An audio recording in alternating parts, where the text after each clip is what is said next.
been proved by the research. Different research has proved that exercises are very safe.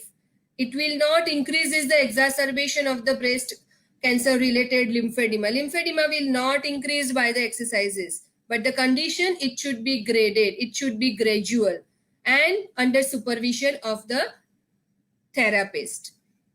Of course, pain and tenderness also can be reduced. So different types of aerobic exercises, resistance training, water exercises, aerobic exercises, yes, weight lifting also can be given to the patients. So that will improve the patient's physical fitness and patient's the quality of life. Now come to the skin and nail care. Why it is important? Why the skin? This is the fourth component of my management. Why it is important? Because as I said, this is a very superficial. The lymphatic system is very superficial. And when that is damaged, the chances of the skin infection, the immune system is compromised. So chances of the skin infection is very, very, very common, and that will develop the further complications. So that's why the skin and nail care that has been considered as a component in the CDT. It is as important as the manual lymphatic drainage. Eliminate the bacterial and fungal growth by using the medicated powder, hydrocortisone, bath, ask the patient to bath daily, reduces the risk infections by avoiding injury, mosquito bite, itching. If any injuries that, clear all injuries, consult a doctor. So don't ignore the skin and nail care. It is very important. For that, the patient has to moisture their skin regularly using low pH motion. Now, these are the do's and don'ts that patient has to follow after the surgery. If the patient is at risk of developing lymphedema, they should avoid heat. This is our, I should tell it's very important. Why? Because earlier we also used to give the heat therapy to the patient. If the patient is, after the breast cancer surgery, if the patient is having shoulder pain,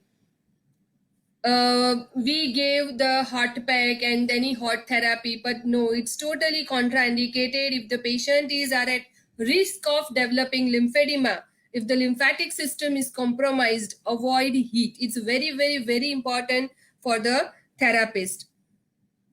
Ask the patient to avoid mosquito bite injuries. Use cautions while exercises. No tight clothes, jewelry or band. No vena puncture at the affected site. It's very important. No blood pressure measurement on affected site. Travel in air may trigger. Whenever I'm asking the history to the patient, these all are the triggering points. Why not all the cases of after the cancer surgery, why not all the cases develop the lymphedema? Because the whatever normal system is there, they will cope up the lymphatic fluid management, lymphatic fluid flow.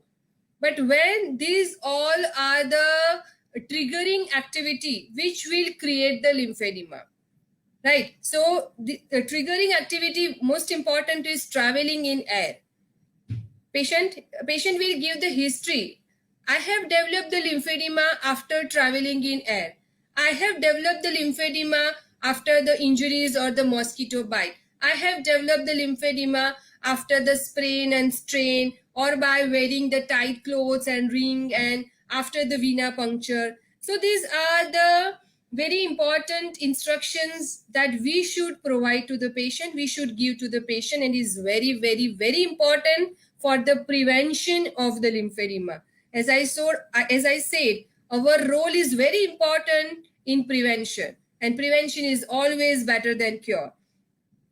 So these all are the very important. Diet is very important. No specific diet for the lymphedema, no specific medicines for the lymphedema, but just ask the patient to reduce the weight. By this, we can advise the low calorie diet, low sodium, high fiber, and the vitamin rich diet, because obesity is again a risk factor for the development of the lymphedema. So we have to give the diet with the low calorie. This all are the research has proved that complete decongestive therapy has improved the quality of life of the breast cancer patients. Generally, I measure by the circumferential measurements by the measure tabs. The other techniques are also available, but the more comfortable, cheaper, and easily available method is circumferential measure. I have to measure the circumference of the limb. Other methods are also there. The diagnostic tests are available for the lymphatic system is lymphoscintigraphy, direct lymphography. As I said, some patients having the primary lymphedema, we cannot find out the cause, whether it is primary lymphedema is there or not. So we can confirm it by doing this lymphoscintigraphy and direct lymphography. If you don't know the underlying cause, and if you don't know whether it is primary lymphedema is there or not, you can confirm by giving this going for this lymphoscintigraphy. I want to share the different cases. You can see in this figure. This lady, she was operated